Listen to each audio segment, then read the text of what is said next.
Guys, welcome back to my channel.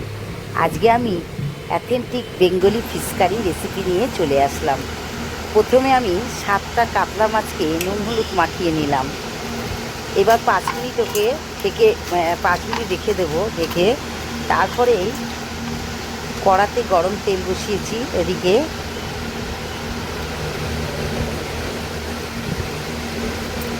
মাছটাকে এবার fry করে নেব।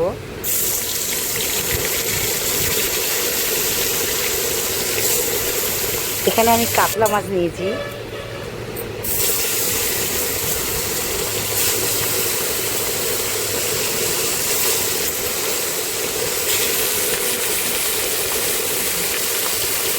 মাছগুলো উল্টে পাল্টে ভালো করে ভেজে নেব। মাছ ভাজা হয়ে গেল কমপ্লিট। এবার ওই তেলেই একটু গরম মশলা, একটু গোটা জিরে ফোড়ন দেব।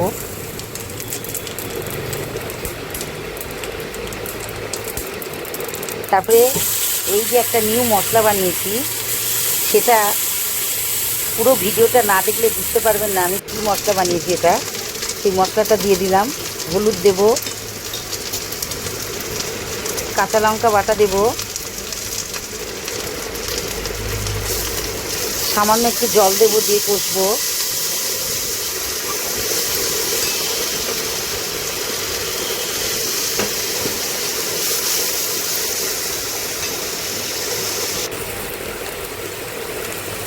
লঙ্কার গুঁড়ো,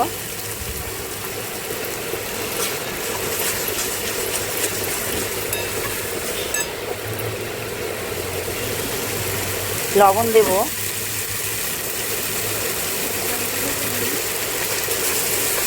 এবার মশলার বাটি ধোয়া জলটা দিয়ে দেবো।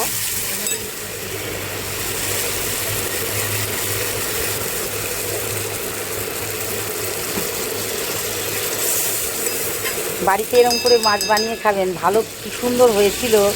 টেস্টটা এত সুন্দর হয়েছিল ভাবতে পারবেন না। মাছগুলো দিয়ে দিলাম। এবার মাছগুলো একটু চাপা দিয়ে রেখে দেবো ফুটতে সময় যে যতটুকু, তারপরে নামিয়ে নেব। ঝোল হবে না বেশি, গামাখা গামাখা হবে মাছটা।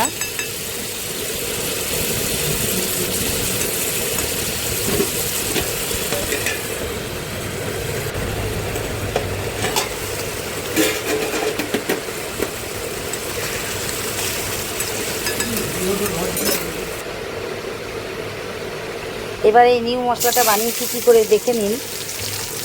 পেঁয়াজ,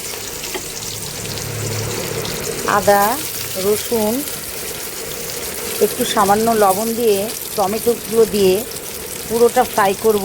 তারপরে মিক্সিতে পিষে নেব। এরকম করে মাংস রান্না করাও যায়, তার টেস্টটা আলাদা হয়।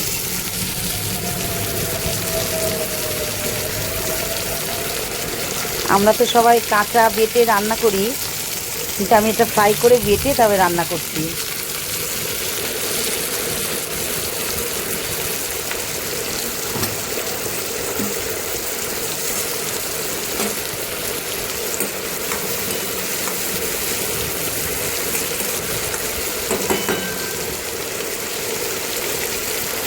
আমি একটু বেশি করে মশলাটা করে নিলাম, আমার এতটা লাগবে না মশলা।